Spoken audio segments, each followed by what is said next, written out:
বর্তমানে বাজার মূল্য বিভিন্ন পণ্যের অনেক চড়া দামে বিক্রি হচ্ছে বিভিন্ন পণ্য, এটা আমরা সবাই জানি। সরকার বিভিন্ন রকম মহতী উদ্যোগ নিচ্ছে যাতে সাধারণ জনগণ সহনীয় পর্যায়ে সহনীয় মূল্যে যাতে পণ্য ক্রয় করতে পারে। তেমনি একটা প্রচেষ্টা হচ্ছে এই ফসল.com-এর মাধ্যমে বিভিন্ন ধরনের প্রয়োজনীয় শাকসবজি ন্যায্য মূল্যে বিক্রি করা। আপনারা জানেন ট্রেডিং কর্পোরেশন অফ বাংলাদেশ যখন মার্কেট প্রাইস বিভিন্ন পণ্যের একটু বেশি থাকে তখন বাইরে থেকে সেটা ক্রয় করে এনে বাজারে ট্রাক সেলের মাধ্যমে বিক্রয় করা হয়। কৃষকের কাছ থেকে সরাসরি ক্রয় করে তাদের যে একটা সার্ভিস কস্ট সেটা শুধু অ্যাড করে আপনাদেরকে দেয়া হবে, যার ফলে আমাদের যারা স্বল্প আয়ের মানুষ তাছাড়া সাধারণ জনগণ সবাই একটা সহনীয় মূল্যের মাধ্যমে এবং সহজভাবে এই পণ্যগুলো ক্রয় করতে পারবে যাতে তাদের জীবনযাত্রাটা সহজ হয়। আমি সরকারের এই মহতী উদ্যোগকে স্বাগত জানাচ্ছি, অভিনন্দন জানাচ্ছি এবং আমি বিশ্বাস করি এটা আজকে থেকে যদিও 50টি পয়েন্টের মাধ্যমে এই বিক্রয় কার্যক্রম শুরু হচ্ছে, ইনশাআল্লাহ এটা ভবিষ্যতে প্রয়োজনে আরও বৃদ্ধি পাবে যাতে এটা সারা দেশে ছড়িয়ে পড়তে পারে। আমি এই উদ্যোগের সফলতা কাম্য করে মহান আল্লাহ তাআলার কাছে সাহায্য প্রার্থনা করে আমার বক্তব্য শেষ করছি। সবাই ভালো থাকবেন। আজকে যে ফসল.com উদ্যোগটা নিয়েছে ন্যায্য মূল্যে এবং ভোক্তাদের নাগালের মধ্যে এই কাঁচা শাকসবজি মানে 15টা আইটেম অন্তত অ্যাভারেজে দেখা যাচ্ছে যে আপনার প্রায় 25 থেকে 30% কম দামে সাপ্লাই দিবে তারা ওপেনলি এবং ঢাকা শহরের 50টা স্পটে।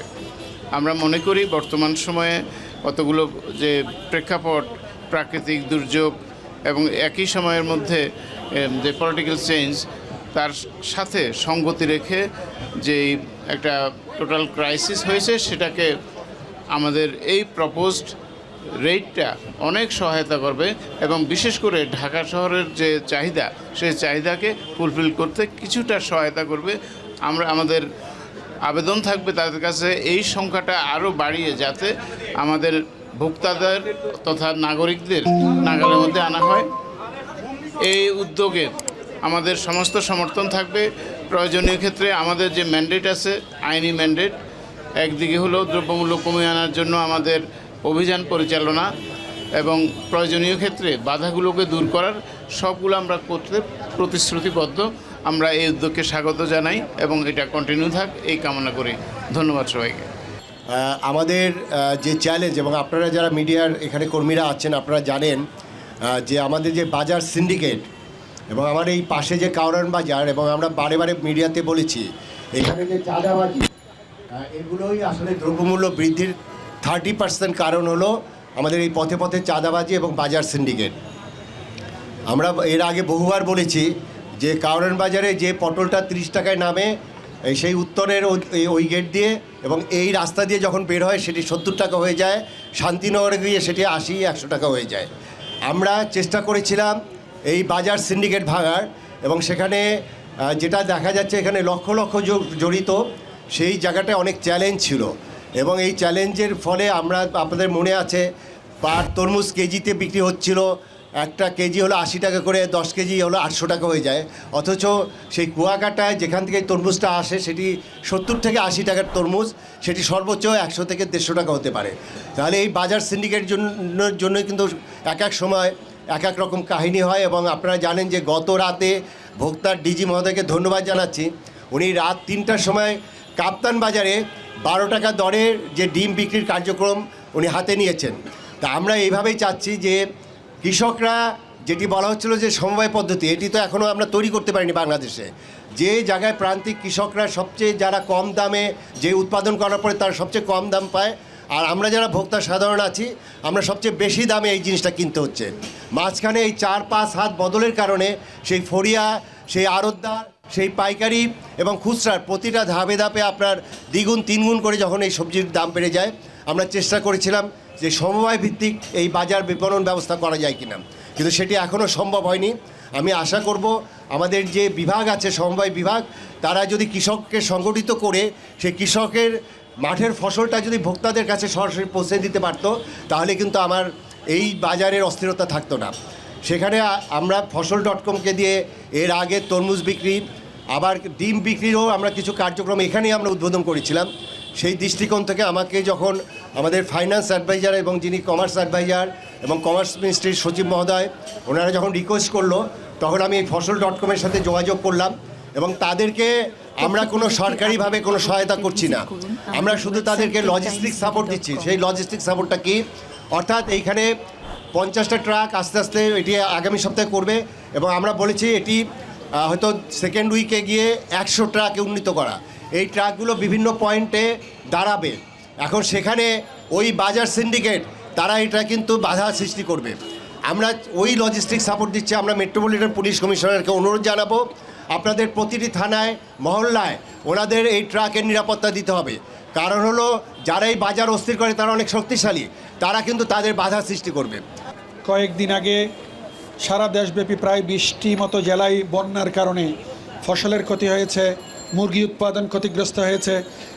এই সময়টা মুরগির উৎপাদন একটু কমে যায়, ফসলের কৃষি পণ্য যেটা আমরা শাকসবজি উৎপাদন একটু কমে যায় শীতের মৌসুমের আগে।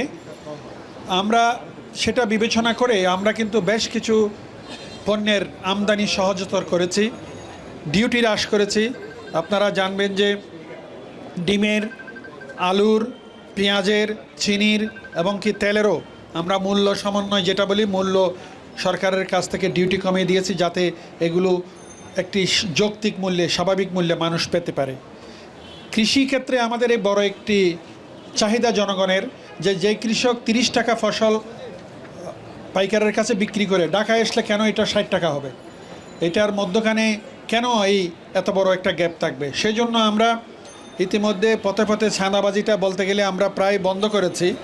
পরিবহন খরচের আগে একটা নৈরাজ্য ছিল, সেটাও অনেকটা নিয়ন্ত্রণে, কিন্তু 4-5 বার হাত বদল হওয়ার কারণে এবং পেরিশেবল গুডসের কারণে অনেকে সুবিধা নিয়েছে। তা আমরা সেগুলো দিনরাত আমরা কাজ করছি। আমরা মৎস্য প্রাণী সম্পদ মন্ত্রণালয়ের সাথে যোগাযোগ রাখছি। ফসল.com কিন্তু একটি অলাভজনক সংগঠনের মতো, তারা এখানে কোনো মুনাফার উদ্দেশ্যে না, অনেকটা সোশ্যাল বিজনেসের আইডিয়াতে কম দামে কৃষকদের থেকে পণ্য এনে যেটুকু খরচ হবে সেটুকু শুধু যুক্ত করে খুব মিনিমাম একটা প্রফিট পার্সেন্টেজ এখানে রেখে তারা এই কর্মসূচি রাখছে। তারা ক্রমান্বয়ে প্রতি সপ্তাহে এটার পরিধি বাড়াবে। আমি শুধু ফসল.com না, এরকম যদি আরও কোনো সংস্থা যদি তাদের সামাজিক উদ্যোগ আমাদের কাছে নিয়ে আসে আমরা প্রমোট করব, সাহায্য করব।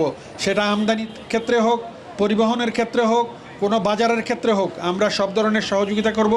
আমরা চাই যে স্বাভাবিক বাজার ব্যবস্থার মাধ্যমে মানুষ তার পণ্য সামগ্রীগুলো পাক। আজকের ফসল.com-এর উদ্যোগে মূলত ন্যায্য মূল্যে কৃষিপণ্য বিক্রয় কার্যক্রম। ফসল.com একটা বেসরকারি প্রতিষ্ঠান এবং একটা অভিনব উদ্যোগ। আমরা সরকারের পক্ষ থেকে এ ধরনের উদ্যোগকে স্বাগত জানাই। প্রান্তিক কৃষক থেকে সরাসরি ভোক্তা পর্যন্ত কোনো প্রকার হাত বদল কিংবা সিন্ডিকেট ব্যতি রেখে কৃষিপণ্য পৌঁছে দেওয়ার যে উদ্যোগ, এই উদ্যোগগুলোকে শুধুমাত্র ফসল.com না, অন্য যে কেউ যে কোনো পণ্যের ক্ষেত্রে এই ধরনের উদ্যোগ নিয়ে আসলে সরকারের পক্ষ থেকে আমরা সর্বোচ্চ সহযোগিতা এবং সাপোর্ট আমরা করব। আপনারা জানেন যে আমাদের প্রত্যেকটা ক্ষেত্রেই আসলে দীর্ঘদিন ধরে ইভিল প্র্যাকটিসগুলো হয়ে আসছিল, যার মধ্যে বাজার একটা অন্যতম ক্ষেত্র, এবং যে কারণেই প্রায় প্রতি বছরই দেখা যায় একটা সময়ে এসে বিভিন্ন পণ্যের দাম বেড়ে যায়। কিছু স্পেসিফিক পণ্য যেমন এবার ডিম, টমেটো, এগুলোর দাম আকাশ ছোঁয়া হয়ে যায়। এর পেছনে দায়ী আছে চাঁদাবাজি এবং সিন্ডিকেটের যেই দৌরাত্ম্য, বারবার হাত বদল, এই ধরনের বিষয়গুলো। আমরা সেগুলো নিয়ন্ত্রণের জন্য, সিন্ডিকেটের দৌরাত্ম্য ভাঙার জন্য কাজ করে যাচ্ছি, আপনারা দেখেছেন। এবং সেক্ষেত্রে কিছু কিছু সফলতা আপনারা হয়তো দেখতে পাচ্ছেন। গতকালকে ডিমের দাম আমরা কিছুটা কমাতে সক্ষম হয়েছে এবং আরও কমানোর চেষ্টা করছি। একই সাথে সাস্টেইনেবল সমাধান হিসেবে আমাদের ভোক্তাদেরকে যাতে এই সিন্ডিকেটের বাজারের উপর নির্ভর করতে না হয়, একটা স্থায়ী সমাধান হিসেবে এই ধরনের উদ্যোগকে আমরা প্রমোট করছি। এবং অন্যান্য সকল পণ্যের ক্ষেত্রেও আমরা আহ্বান জানাবো যে আমাদের তরুণরা যাতে এগিয়ে আসে এবং তারা যাতে এই ধরনের উদ্যোগ নেয়, এই ধরনের স্টার্ট আপ শুরু করে, বিজনেস শুরু করে, যেটা একই সাথে তাদের কর্মসংস্থান সৃষ্টিতেও কাজে লাগবে এবং একই সাথে মানুষের যে জনদুর্ভোগ সেই জনদুর্ভোগ কমানোর ক্ষেত্রেও আসলে প্রভাব বিস্তার করতে পারবে। শশা বাজারের থেকে 30 টাকা কম দামে 65 টাকা কেজি। না অসুবিধা নেই, দাঁড়াও।